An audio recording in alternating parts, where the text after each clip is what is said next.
All right, cool. So our first discussion question. Revelation has a reputation for being difficult to understand and interpret. Do you think this is accurate, and why or why not? I don't know if it's accurate because I don't attempt to read it because I feel intimidated by it. Okay. And not only intimidated by like why bother? I mean, not just because it's so hard, but like, I'm I not kind gonna of do blow it, it yeah. off. It's so out there. I mean, It's so out there, and I'm weird, like, this and- cannot be anything I I need to know, know. I know. Interesting. So what's the what's behind that part of it? Like what's your perspective on the book that makes it seem like irrelevant or not valuable? For me, I think the rest of the scripture seems instructive. Mhm. You know, this is how we should live. This is what God is like. So maybe that's a thing I haven't heard before. This shows us what God is like. But this is what Christ was like. This is what it's all about. This is how you live. And then there's And then there's Revelation. Revelations, Yeah. like, and is there a thing I can do about it? No. No. So, yeah. It's kind of. And because I've been a Methodist since I was born, and you know, we just kind of blew it off. I know, and I'm sure others, we've all heard it taught in different ways. I mean, I was And Baptist used so first, poorly. Yeah. and used, I mean, you know, end times, and, you know, Russia is, and this is that, and, I have cheated, and, hey, you finally caught it $4. That's We- Couch, chair, whatever you Just prefer. chatting. Perfect. I've read We're this just on the book. first discussion question there. Okay. Well, I've read this book by Brian Zahnd, I guess that's how you say his name, and Sinners in the Hands of Loving God. And the last 3 chapters, he writes all about his interpretation of Revelations. So I like it, and I can talk about it later when, you know, Yeah. when it's a good time. But it's totally about the past, totally about what was going on at that time. Okay, so that's here in a second. We'll talk about sort of the different broad ways of interpreting Revelation. That's called a preterist interpretation. A what? Preterist. Preterist? Preterist, yes. Okay. Revelation is only about some things that were happening in the first century. Hello. Hey! Sorry, I'm late. No, you're fine. No, Yeah. you're I'm late. yeah. I don't even know what time it is. I'm It very happens when you have tired. a kid. Taylor's gonna be here in a little bit. Okay. We need food. We may have to move to the tables. That's fine. Okay, we got another chair over there. Okay. We can reorganize if we need to. So what else do y'all think? We're on the first discussion question here. Revelation has a reputation for being difficult to understand and interpret. Do you think this is accurate? Why or why not? I think it's difficult for a lot of people to interpret just because it's like the genre is like common in that time period, but there's only one other example in the Bible. And so it's like, I think a lot of people don't know what to do with it. Mhm. Because apocalyptic literature is not, I mean, it's wild and crazy and like, it's not what we're used to, Yeah. so. Yeah, we'll talk in a second about what exactly apocalyptic literature is and what it looks like in this time and stuff. Yeah, you're yeah, exactly because right. it's like, there's a ton of examples at that time period, but like, we're not used to it. Yeah, for sure, for sure.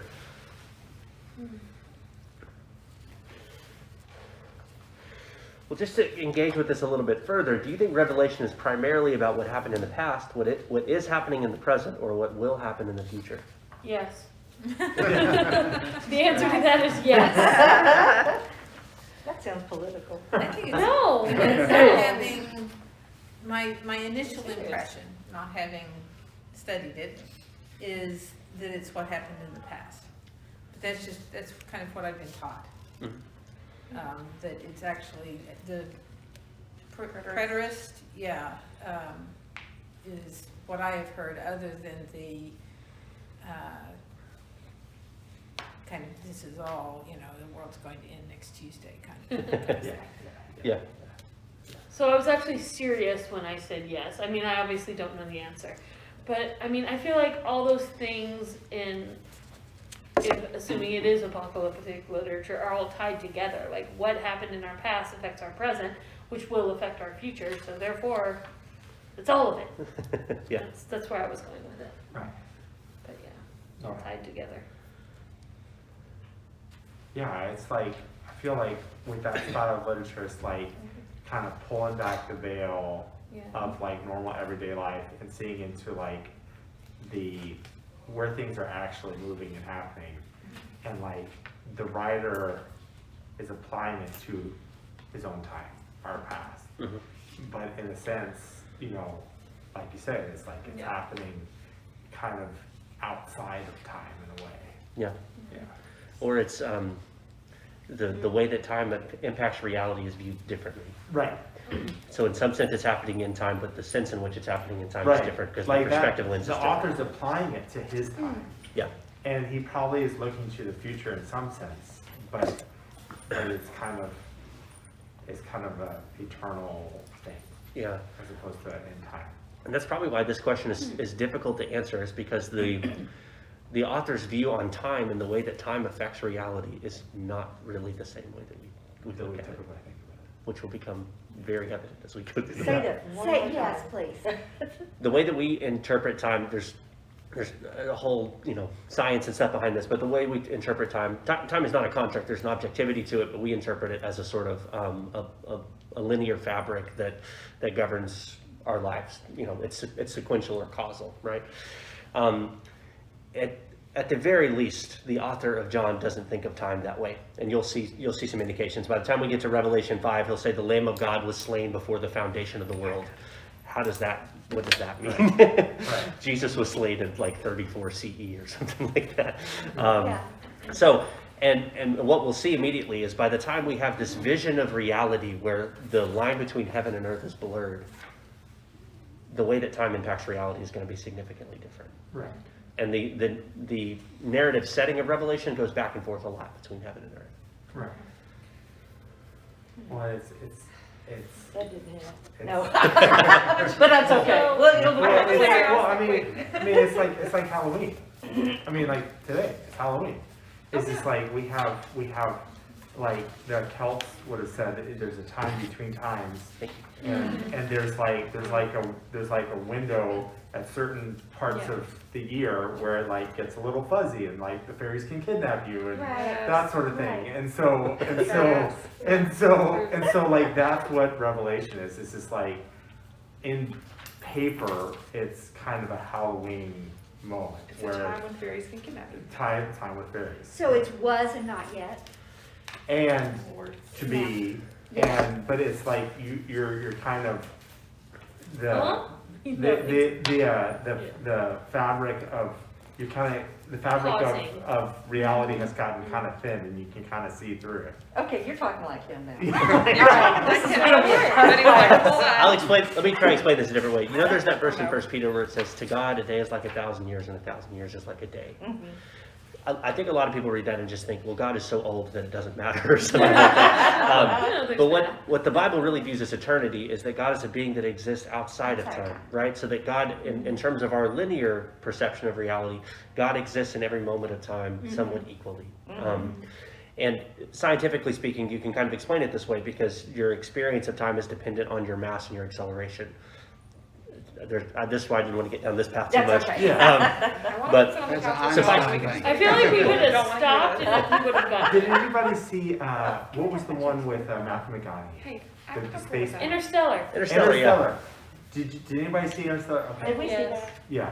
Did we see that? I do that to Colton all the time. I'm like, did we see that? I know. And John says every movie. That was we've the seen that it. was the most best representation of eternity on film that I ever saw. Like he's interacting with his It's past pretty self. ambitious, but yeah. Yeah. But that's the biblical view of history is not that it's ancient, it's that God exists outside of time, right?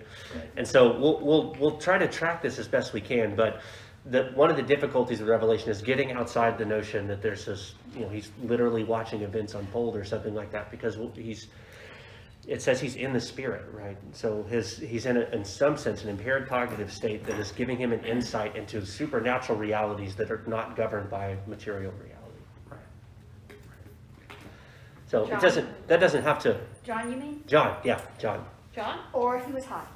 Or he found some sort of Funny how substance often in those the two ground. traits coincide. That's entirely impossible.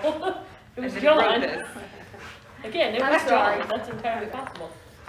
So that, I mean, this doesn't have to make, I mean, this is not an idea that will ever make sense entirely, but we're gonna be spending like 4 or 5 months on this, so don't worry about it. If this is, this will become evidence, you'll see what this, Mystery. what it looks like, yeah. Okay, let's move to our last question here. This is something It's in the Evan last alluded to a question, second just ago. skip all the others. Well, we only had 3, so this is the I third. wasn't really paying attention. I mean, I was just, Well, and then after this, we'll get into a long introduction to the book that will take the rest of the time. And of course, as always, ask whatever questions occur to you. So Evan alluded to this a second ago. The Bible is full of apocalyptic writings, both in the Old and the New Testament. This is which I'll mention in a second, is a distinctive genre of literature in Second Temple Judaism, which is the sort of, if you think in the Bible, like Ezra and Nehemiah, this era when the Persians take over and they come back and Cyrus funds the rebuilding of the temple in Jerusalem. This is like the 5th century, late 6th century BC. But Second Temple Judaism is usually thought of more as being influenced by Greek thought and culture, because what happens after the Persians are deposed by the Greeks is that, by Alexander the Great, that's in the 4th century, Greek culture and thought starts to permeate Judaism, and it becomes a distinct thing from what ancient Judaism was in the time of, the United Kingdom and things like that. So this is it's helpful to know this just about Jewish scholarship. They will usually distinguish ancient Judaism from Second Temple Judaism, and then what's sometimes called Pharisaic Judaism, which is after the destruction of the temple in 70 AD, where Judaism kind of has to rebuild and rethink around the idea that it's no longer temple-centered and instead centered more on prayer or pastoral life, something like that. So anyway, I didn't really mean to get off on that tangent at this point.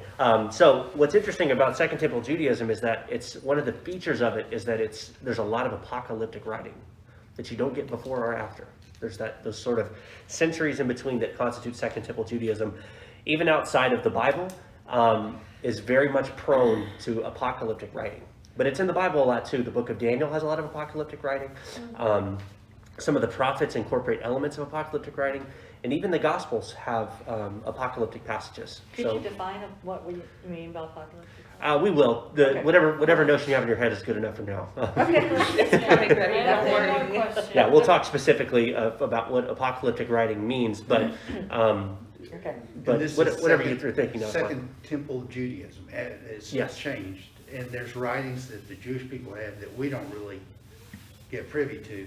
That Yeah. is apocalyptic. If you'll remember, before we did the Wesley series, we did either 2 or 3 weeks on the book of Jude, and I introduced the word pseudepigrapha. These are these are non-biblical I writings that are typo. referenced in the Jewish or Forgot Christian about that. scriptures, right? So like the book of Enoch is an example of an Okay, extra biblical source, big- pseudepigrapha, that's full of apocalyptic writing. Super Heard it. But it's not the only one. And there's a whole debate in scholarship that has occurred over the course of time about whether Jesus should be considered an apocalyptic prophet because of particular passages, especially in Matthew. There's a whole section in Matthew where there's a succession of parables that are often called the little apocalypse, where Jesus is talking about wars and rumors of wars and that sort of thing. I have a question. Sure. And you don't have to go into detail, but it's a yes or no question. Is there a difference between eschatological writing and apocalyptic writing? Yes. Okay. Because eschatology is really a category of theology. And Okay. apocalyptic writing is a little bit different than that. It's more of a worldview. It's more of a way of Yeah. looking at the world in general. There's a lot of overlap though. They get confused. No, I Especially know in they do. Christianity. I know they get confused. That's why I was asking if there was a difference. Yeah. I would say there's a closer alignment between eschatological themes and prophetic writing. Yeah. But apocalyptic writing is really more of a subset of Okay. prophetic writing or prophetic themes. Cool. Thank you. So we'll get into that. So That's what I needed to know. Sure, that's a good question. So, to get to our question, the Bible is full of apocalyptic writings both in the Old and New Testament and even in the Gospels. Why do you think this is, and what do you think is the value of apocalyptic literature? You could also say it has no value if you want to take that stance. Well, I have a question in response to your question. Why was it that during this one period, apocalyptic literature became so prevalent in? That's the value of apocalyptic literature. Yeah. Well, I have some thoughts, but what do y'all think about that? What was going on at the time? You had the Maccabean Wars. Yeah, that was when the Greeks were, especially the Ptolemaic dynasty. So if you know a little bit about Greek history, after Alexander dies, his 4 generals split up the empire, and you have the Seleucids and the Ptolemaic Empire. So the Maccabean revolt was against the Ptolemaic Greeks. So, I mean, the value of apocalyptic literature to me is like, if you look at the biblical literature, the prophets are able to speak openly because they're speaking in their own homeland, in their own language, and if they're going to get oppressed, it's going to be by their own people, right? So that's prophetic literature. Apocalyptic literature is under empires. So you're either under the Persian Empire, the Greek Empire, Roman Empire, so you can't speak completely openly. You kind of have to like Speak in symbols. speak in symbols, speak in codes, and it's like, you know, I think John says a lot of times, those of you who have ears to hear, let him hear. It's kind of like, you know what I'm talking about, but the Romans that are listening to us are going to have no idea, because the thing about apocalyptic literature is you have to have a wide-ranging understanding of Jewish literature to even get what it is that they're talking about, which is why it's so difficult to understand, because it's insiders speaking to insiders with an oppressive regime that, like, if they figure out what you're talking about, that could be bad. Yeah. And I know this is gonna sound snarky and, Yeah. but it's almost like the Let's Go Brandon thing. You know what I'm talking I about? don't know that one. Okay, I'm gonna make it quick. It's this kind of thing that's bubbling up right now. Some race car driver named Brandon won something, and he was being interviewed, and the crowd was cheering, "F you, Biden." And the man interviewing said, they're saying, "Let's go, Brandon." Right, And right, so now it's code. right. And there was a Southwest Airlines pilot the other day that said it at the end of his flight, "Let's go, Brandon," right? So Yeah. it's kind of a code. It's a code. If you know, you know, If you know, you know. and you don't, Yeah, you don't. yeah. But there's a That's there's weird. a huge meaning behind it. I mean, it's. Right, right. And So it's wait, super let's go Brandon com- means F you Biden? Oh, that's weird. That Or is. you could I'll Google that. also look at yeah. like some of the pidgin Englishes. Ah, You know, so like some of the pidgin Englishes in the Caribbean developed independently, but they're also intended for people who are oppressed in slavery to be able to communicate freely with each other without their master being able to or understand. spiritual. Or spiritual, but being able to communicate with each other without being understood by someone else. And it's like you can talk freely, and the only people that understand you are going to be people that That are in the know. are in the know. And that's your audience anyway. And that's your audience anyway. So that to me is the value of apocalyptic literature, is in that time period, speaking openly about things like God coming as king could have gotten Yeah. thrown into the Colosseum. So you kind of dance around it. Well, is that true in Daniel? Was there oppression going on at that time where they had to speak? It was during the Babylonian, well, the narrative context is during the Babylonian captivity. Okay. But it was written later. During the Seleucids. Yeah. Okay. So Daniel's written pre-Maccabean, right before the Maccabees. Well, okay, what's your background? How do you know so much? I mean, I know he's yeah. a doctor of theology. Yeah. I'm interfaith, Soon be. so I'm Jewish Christian interfaith. So that means that like my faith background bridges the gap between Judaism and Christianity. So I have Jewish, like my dad's Jewish and my mom's Christian, and so you learn to learn a lot. Yeah. Yeah, you kinda gotta grow up with both. I You don't grow know. up You get a with big both. picture. Wow. Yeah, you the get the big whole- picture. You get the Yeah. big picture. Yeah, yeah, That's cool. yeah, Very cool. yeah. Yeah, very helpful. And actually, what's interesting when you think about it that way, I think that's a very helpful way to begin to identify the value of apocalyptic literature. But when you look at it that way, it starts to blur the line between what's happening in the Gospels and what's happening in the Book of Revelation, right? Because Jesus is speaking parables most of the time. All right. So remember, we were studying the Gospel of Mark, and Jesus basically said, "I'm telling you this so that you'll understand, and the crowds won't." Right, In the what? Exactly, which is In the why, cross? The crowds. Oh, the crowd, sorry. That's the whole premise of he who has ears to hear, let him hear, right? right, Right. So Jesus has the parables of the sower and Right, the seeds right. and those kind of things. right, And then his disciples ask him to explain it.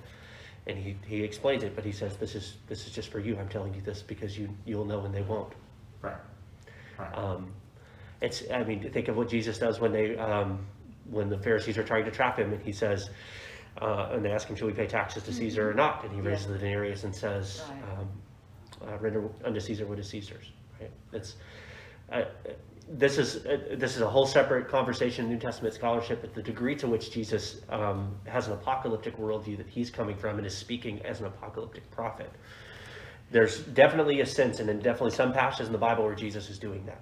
Okay, and so when you talk about the parables, you're making a connection to apocalyptic writing, but I thought he spoke in parables so that he would be down to earth on the people's level so they could connect, with the sower or slaves or whatever. I didn't. It's not mutually exclusive, right? He's still Okay, he's using okay. in the same way he's using images, ideas, Yeah, metaphors yeah. that are accessible to an audience, right? It just depends on what audience he's speaking to, and then for him, he's trying to be understood by the common people, Right. for the most part, or his And disciples more specifically, which are all common people. Sure, yeah. Right. Okay, I didn't ever think of that as apocalyptic writing. It's not explicitly, but what I'm saying, Yeah, it's there's some parables that are explicitly apocalyptic, like the parable of the bridegroom, where Jesus, the wedding guests don't come, and so Jesus the king invites people from the streets basically to attend the wedding, and says outside there'll be weeping and gnashing of teeth, or when Jesus says that he'll destroy the temple and in 3 days it'll be rebuilt. Like there's explicitly apocalyptic parables I see. sometimes. Okay. But parables, but that's why those parables are apocalyptic. It's because the parable as a teaching form is amenable to those kind of ideas. It's not always apocalyptic. Right. So what we're seeing, and we're kind of collecting some of these ideas and seeing the way the New Testament communicates its ideas, right? There's parables, there's prophecy, there's apocalyptic writing, there's this particular view of history in the first century. So let's go ahead and jump into this so we can start to hone in on what Revelation is going to look like and what kind of challenges we're going to have to face. So firstly, the importance of eschatology, which really gets us to the question of why we should study this and what, regardless of how we interpret it, why should this matter for us as people who are trying to follow Christ in the 21st century across an ocean from the narrative context of this book. So you'll remember eschatology is the branch of theology relating to the last things, generally speaking, right? The way that history will culminate. This deals with questions about death, the afterlife, the second coming of Jesus, and the end of world or the end of history. And in theological context, it's usually divided into two aspects. So personal eschatology addresses the fate of individual souls, survival after death, and the afterlife. And cosmic eschatology addresses the end of history, the fate of humankind, and the consummation of all things. We're obviously going to be more concerned with the second in this context, but I want to kind of bring you back to that divide so you'll see that all of these questions are wrapped up together, and it's kind of helpful to split them that way. So think about the Bible's view of eschatology, particularly in the New Testament.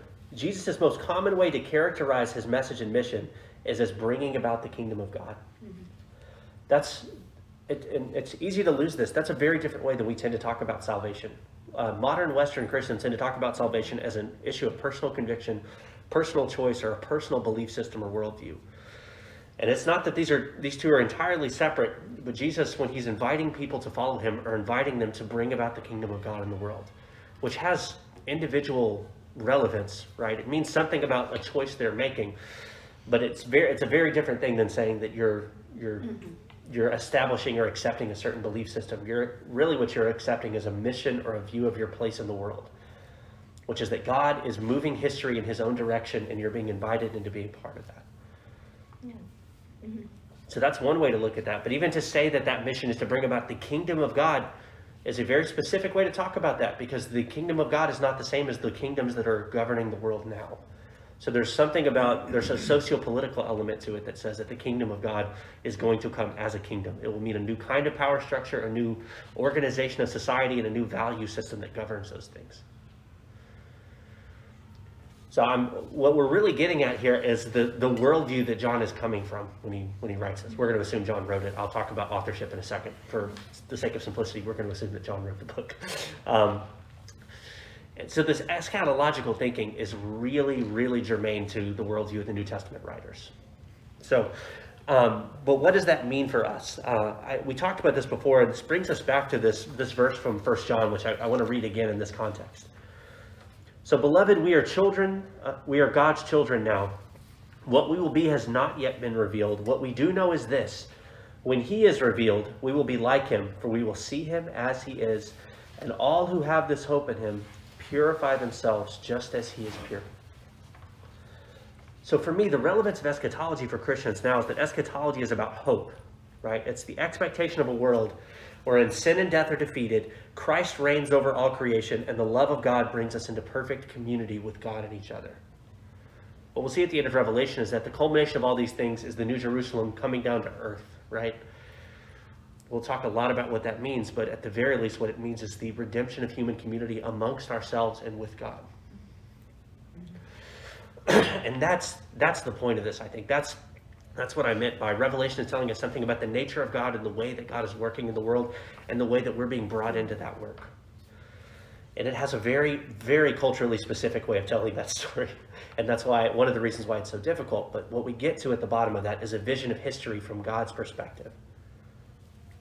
Outside of time. Outside of time. Not unrelated to time, but outside of time. Right. That's hard to understand. It's outside of time, we're linear and. We are so linear, Yes. Yeah. So our second question here, what is an apocalypse in the New Testament thought?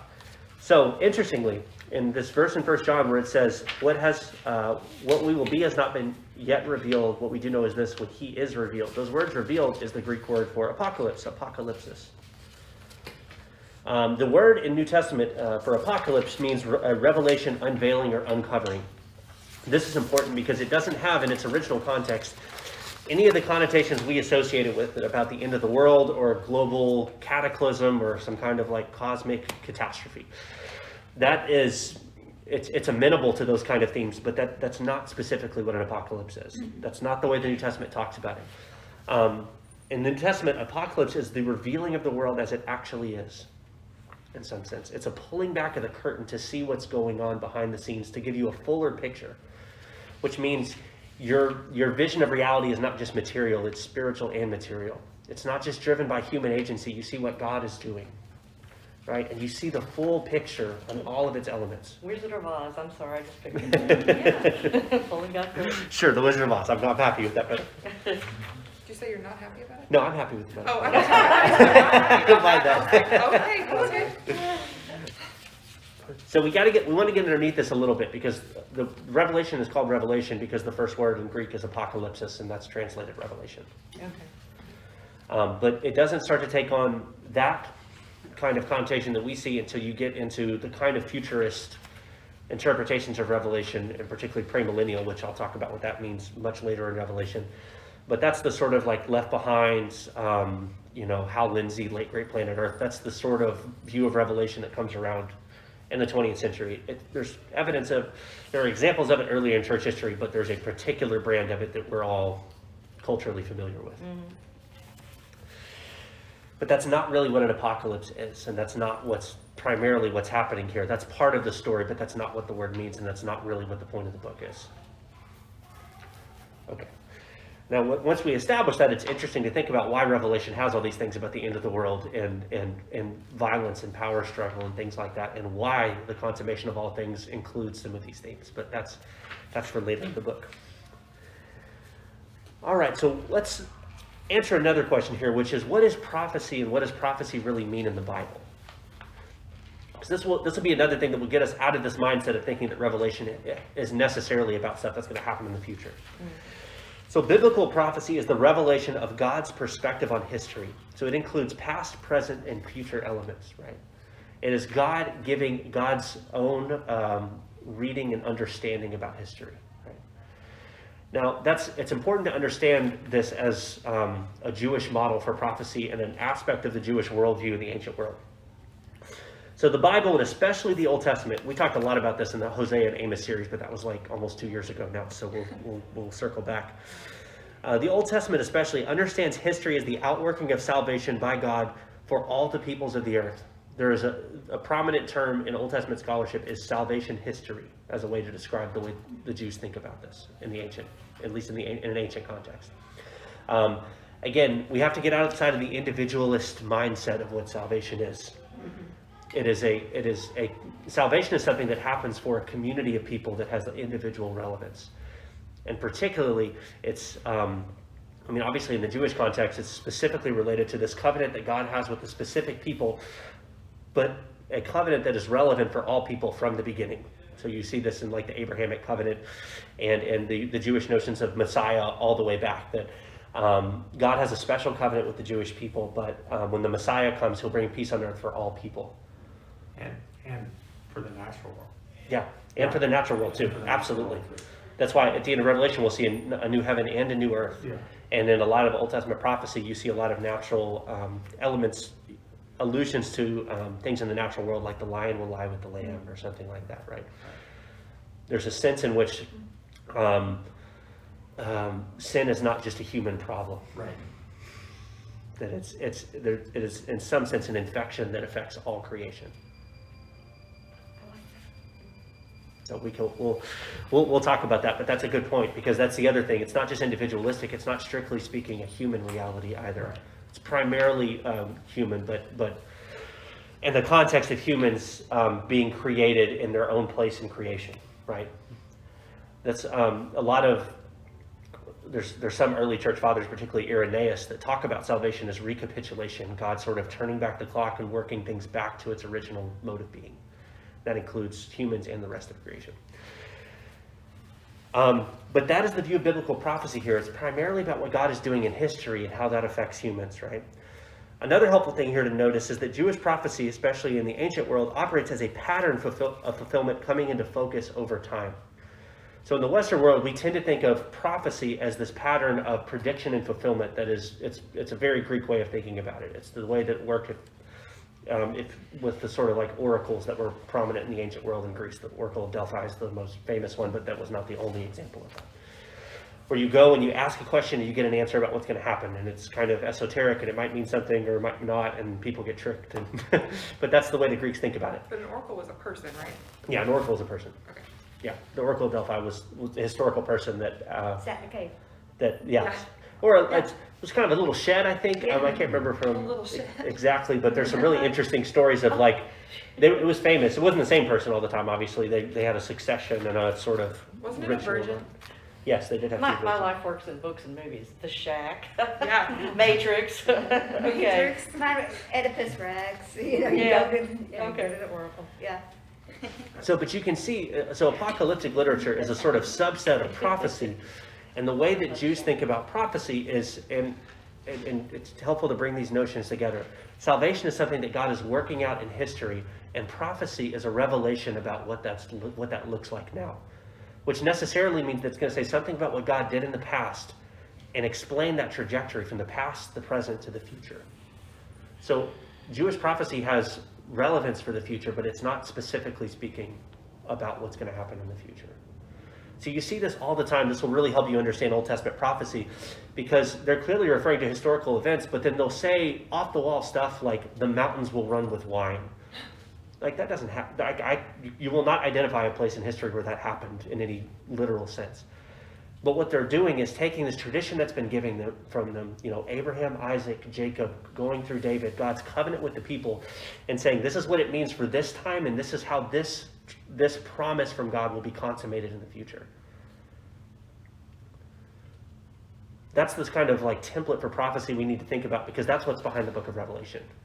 It's apocalyptic writing, but it has this, but in a larger sense, it's prophetic, because it has this understanding of history that God has been working things out in a certain way.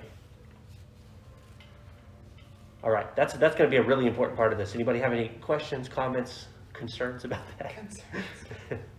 No, I'm trying to make it fit in my head with individual prophets for individual situations, like when the prophet went to David and told him, Yeah. there was a man who had a lamb, and and it was like a revelation. Today was like, oh, that's me. Yeah.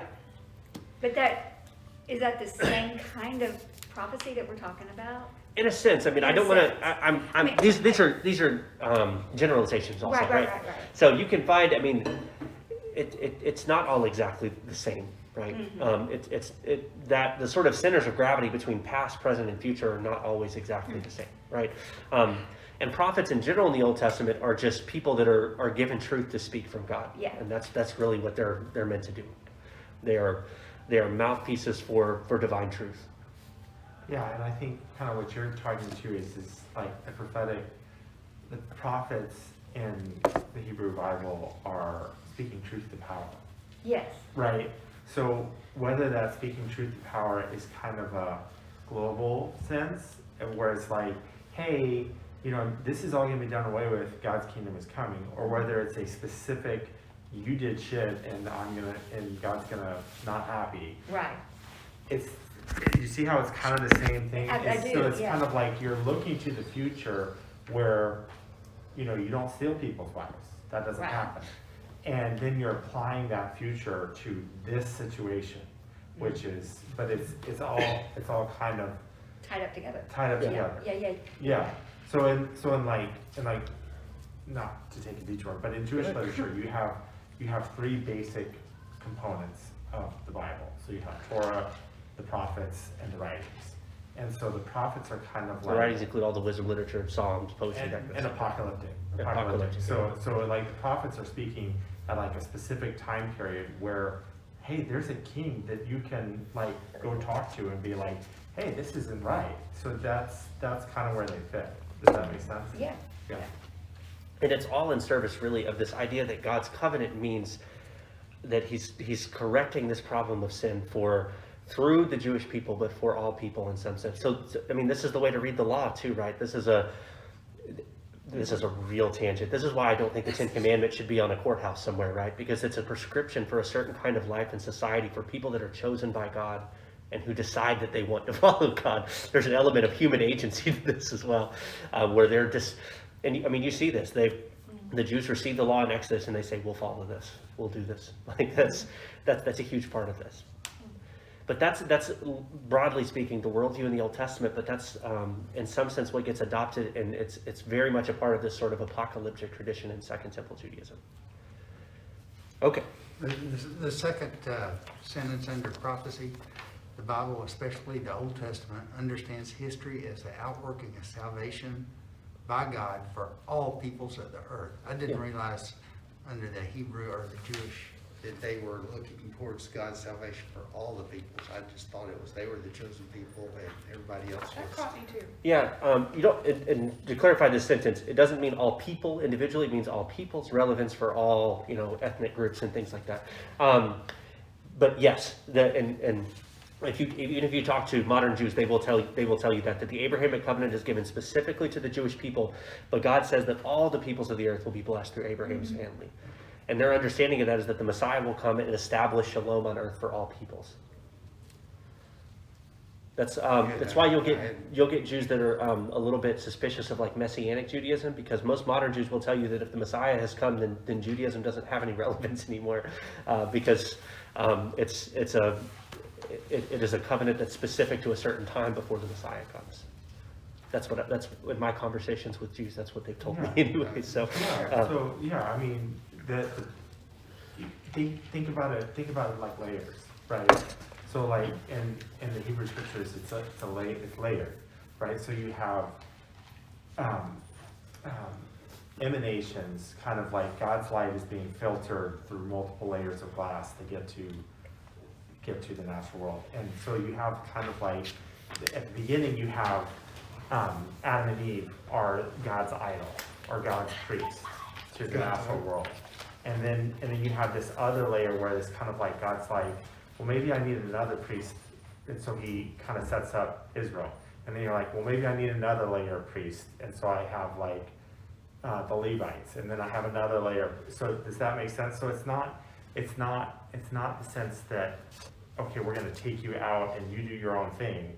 It's kind of like the whole point of doing this was so that there's a passage where it's like, and they'll grab the fringe.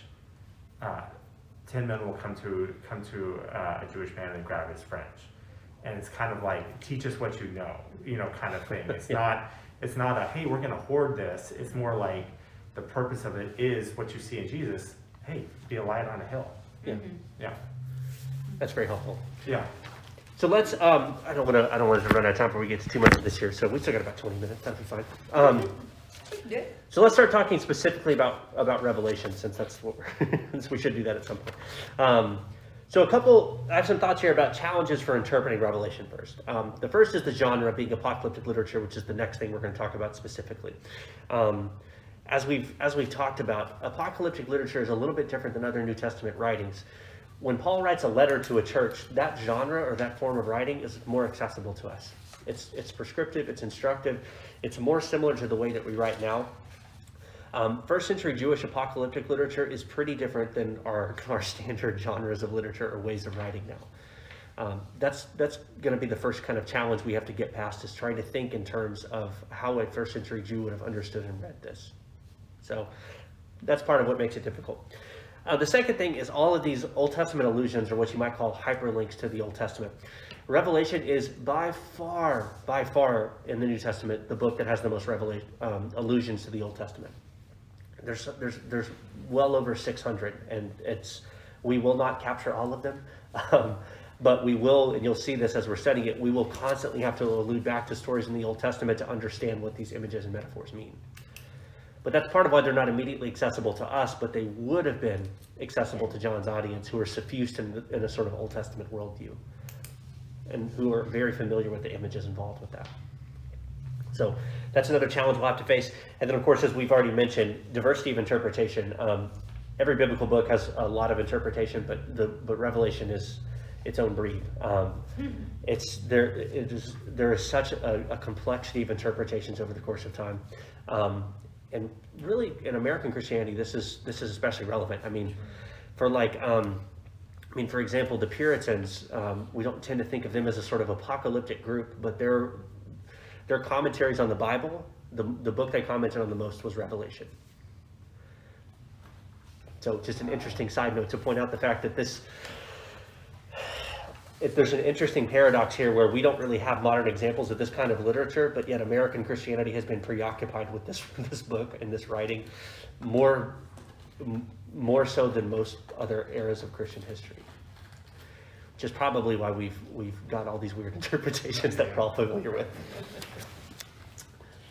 And I just think what we've done to the book then, because of Yeah. we've bastardized it. I mean, it feels like to me, like this is not about being left behind, so. Yeah. And undoing sad. that through what we've grown up in our culture, Yeah, it yeah. affects us somewhat, even though we know that's not true now, it still affects Still, our right. backgrounds. You're right. Yeah, because it's so ingrained in us. It is. So let's talk about what apocalyptic literature actually is, since we've been alluding to it so much. So apocalyptic literature, especially first century Jewish apocalyptic, communicates an alternative worldview, often due to sociopolitical oppression or marginalization, which means it's a reinterpretation of worldly power structures in some sense.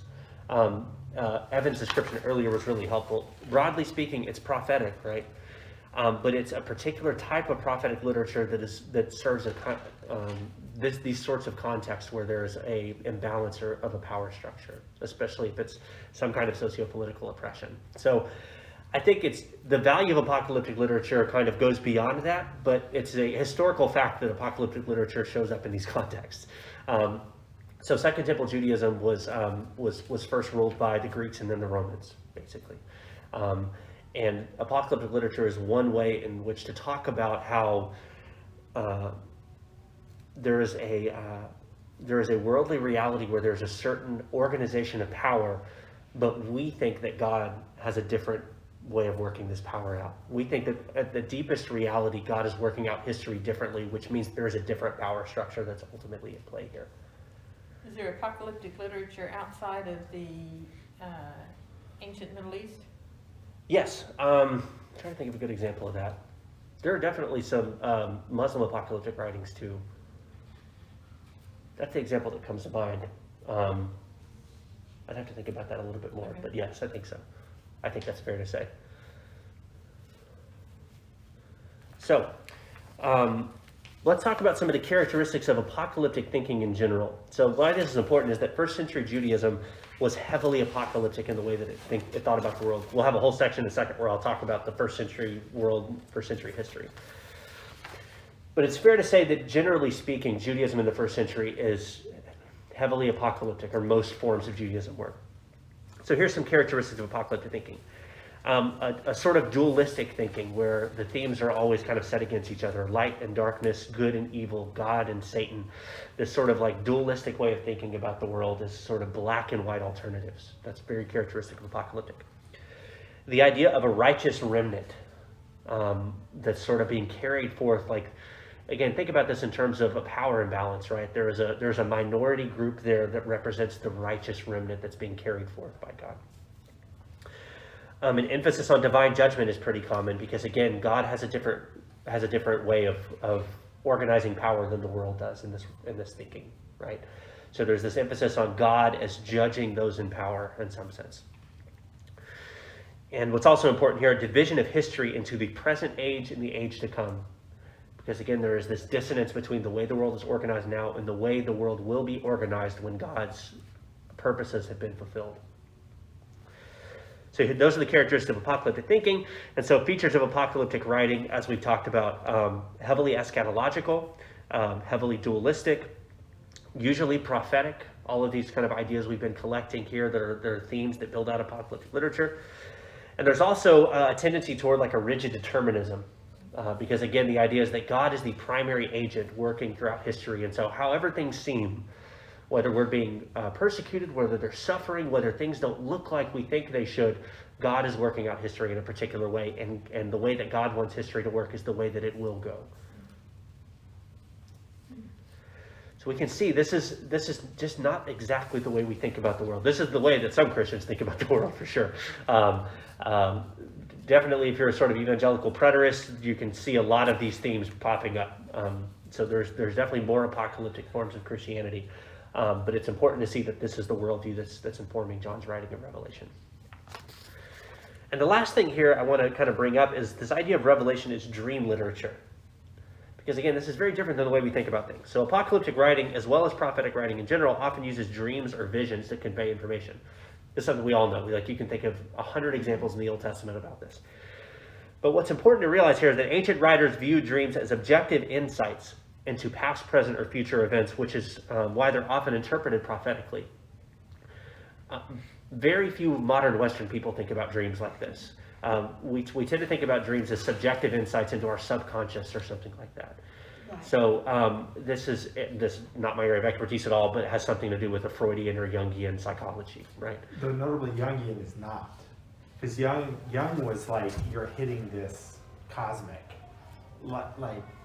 Because Jung is like, when you dream, you're tapping into the collective unconsciousness. Mm-hmm. You're dreaming our dream. Oh, right. Interesting. Okay. Yeah, again, that's not my area of expertise at all, but yeah, that's interesting. Yeah, I would like to but with definitely that, Freud is like, you dreamed about balloons because you wanted something.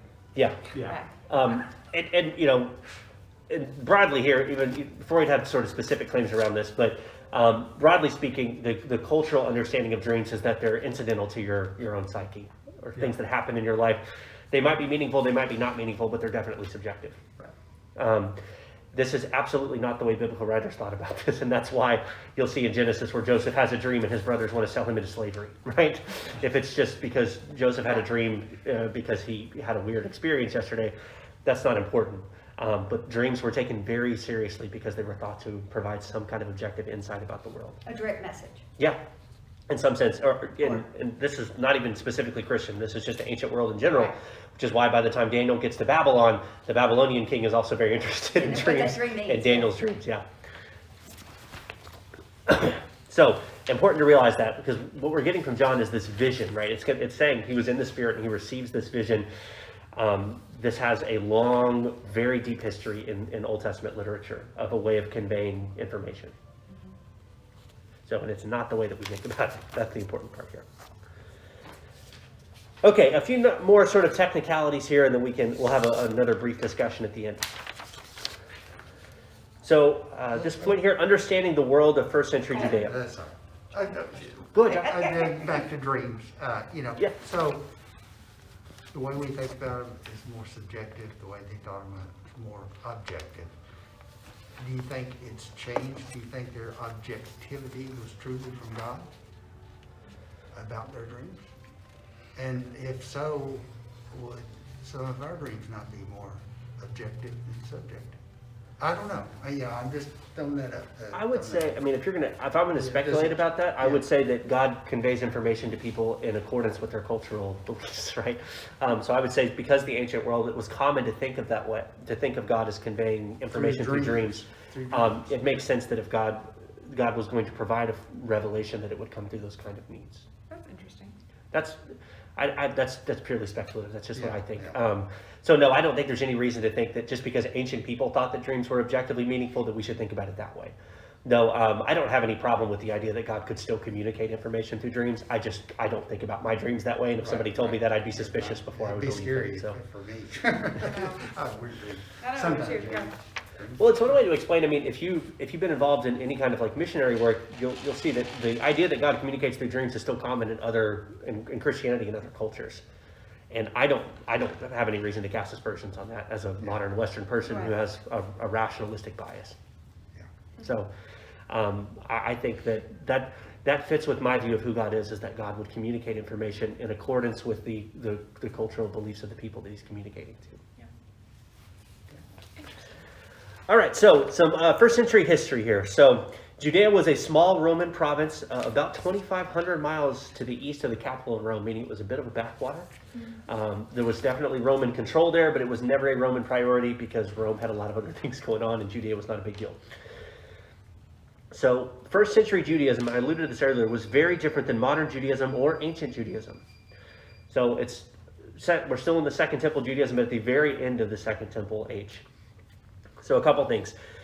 First century Judaism was heavily influenced by Greek culture and thought. That's often referred to as Hellenization. We'll see that come up in different ways. It was also extremely diverse. Josephus mentions that there's over 60 different kinds of Judaism in and around Jerusalem in the first century, some of which we're familiar with. There's the Pharisaic tradition, the Pharisees, there's the Sadducees, there's the Essenes, who are the group of Jews that are responsible for the Dead Sea Scrolls. There's the Zealots, who are the politically subversive ones that some of Jesus' disciples come from. There's all these, but there's dozens and dozens more. So Judaism does not become more consolidated around the Pharisees until after the destruction of the temple. Because they're the ones that survived. Because they're the ones, they were the And ones, that's why. Yeah, exactly. the political maneuvering of the Pharisees was very successful after the destruction of the Yeah. temple. We'll say that. Yeah. There's a whole interesting Well, because- history behind this. Yeah. They didn't need a temple, and they didn't need the land. Yeah. So, So there you go. So And there you and go. they didn't have either one, so. and they didn't have any land, so hey. Yeah, and it may be helpful to know a little bit about this. Before the destruction of the temple, the Sadducees were the sect of Judaism that was aligned with Roman power Yeah, and was in had control control. over the temple. So what's interesting, there's actually no allusions in Jewish writing to the temple in the first century that are positive. They're all negative because they view it as an instrument of Roman power at that point. Because Judaism, we were looking backwards. You Yeah, know, so like yeah. if the Sadducees had survived, maybe we would see something different.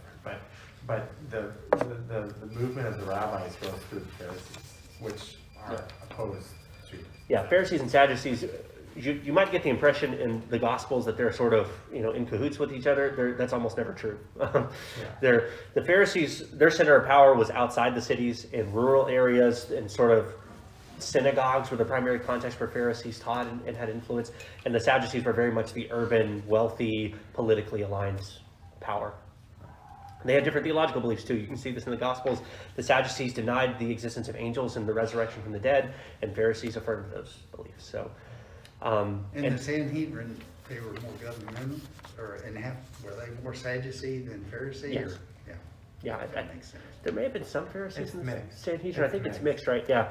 Yeah. But it's because it's not that the Sanhedrin is the Jewish sort of they're like a ruling council, sort of.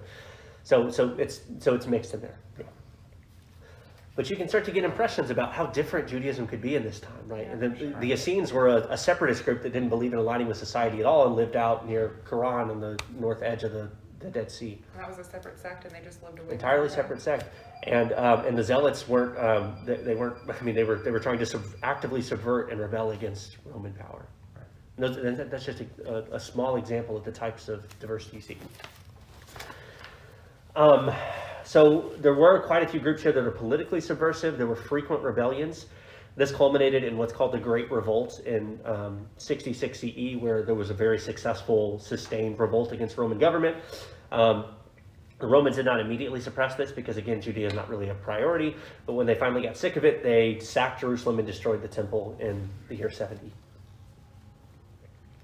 Is So- Masada 66? 72.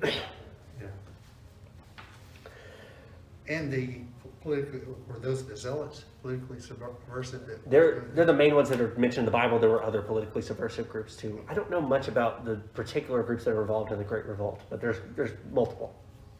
Masada was a wiping up kind of thing, Yeah, where they fled to Masada and Yeah. then the. Wiping up, I get that, yeah. And then, of course, one characteristic of first century Judaism that's important for us, very prone to apocalyptic thinking. A lot of apocalyptic writing at this time. Now, why that's important for us is, and we've mentioned this before, first century Christians just think of themselves as Jews, right? The idea of their self-identity being distinct doesn't really come around until the late part of the first century. The book of Acts mentions that Christians are first called Christians during Paul's missionary journeys, but really, broadly speaking, until the church becomes more Gentile and that starts to develop, Christians still think of themselves as Jews and aligned with the Jewish tradition. Yeah. So referring to the apocalyptic Jews in the first century, we're talking about the Christian Jews. Yes, because apocalyptic thinking became very prominent, and apocalyptic thinking was prominent amongst many different types of Judaism. Some were not. I would say the Sadducees are not very apocalyptic. They don't have a They reason to didn't be. need to. Yeah, they didn't do that. They were in control. Yeah. So there's a whole interesting history about this. Rome did begin to distinguish between Jews and Christians around in sort of the 50s for different reasons. And this led to the first sustained persecution of Christians by Emperor Nero in the year 64 after the Great Fire, which he used Christians as scapegoats for that event, basically. So Christians adopt this kind of apocalyptic thinking that's prominent with Jews in the first century because in terms of Christian self-identity, they're Jews with the right answers. They're Jews with a particular interpretation about the Jewish tradition. All right, a few other short points here. I got to move pretty quick here, so we may not have time to discuss much of this at the end. The date of the book is probably in the 90s. You can read some of the notes here about the arguments for this, but there's another persecution by the Emperor Domitian at this time that leads to John's exile in Patmos. Some historians will argue that it's earlier than that, but broadly speaking, 90s, and that's, for the sake of simplicity, we'll assume that. The same for John's authorship. It's been traditionally held that John wrote it. There was suspicion about this in the first few centuries of the church as well, which is why the canonization of Revelation was controversial. But broadly speaking, consensus would say that John wrote it, though some modern scholarship casts aspersions on this. And then the history of canonization, again, we don't have a lot of time for this, but it was among one of the last books accepted into the Bible because of doubts about its authorship, the unusual style, and how different it is from other New Testament books. So whereas by the end of the 2nd century, 90% of the New Testament was agreed upon that it was canonical, some were not, and Revelation was one of the big controversies. Okay, so lastly, we're not going to get to read any part of this today, so you can read the first few verses by yourself, but we'll read them and go through them next week. But I do want to mention briefly 5 lenses for reading Revelation, broadly speaking, that all have examples throughout the history of the church. So the first one is the preterist view, and this is that Revelation is entirely about past events. This has been common throughout church history, but not so much in the first few centuries, because recall that Christians in the first century thought that Jesus was going to come back imminently. There was an expectation about this. And so there's a kind of preterism that's common in the first century, but the farther you get away from that, the more you're going to have an interpretation that's not entirely rooted in the past. But then it sort of comes back around again later, especially, I believe, after sort of the medieval era. So you'll see like Reformed people are very commonly preterist today. There's a sort of similar view that's called a historicist view, which is that Revelation conveys a broad view of history, which is often cyclical. So it's Revelation is saying something about how history is going to work itself out, but it's sort of a thematic template, which is why sometimes it'll be viewed as like cycles of history. There's the futurist one, which is what I'll be familiar with. Revelation is entirely about future events that have not been fulfilled yet. This is very much the sort of like premillennial, left behind, rapture-based sort of stuff we got now, though there are many other forms of this too. This is just the one we're most familiar with. There's a sort of idealist view about Revelation. Revelation conveys spiritual truth, but does not correspond to actual people, places, or events, which would be the sort of allegorization of the book, that it's all about some kind of spiritual truth. And then there's a kind of like socio-political view about this, which is Revelation is primarily about subverting political structures historically or otherwise. You can see there's overlap in some of these areas, and this is just one way to kind of categorize the basic thoughts about this. But it really does get into what we were talking about earlier, which is whether it's primarily about what happened in the past, the present, or the future. I believe strongly that I'm not going to give this to you as one particular viewpoint. We're going to talk a lot about the original context and the way it was understood, and then kind of engage with one another about how we should interpret this for ourselves. And that's kind of the way we're going to approach it.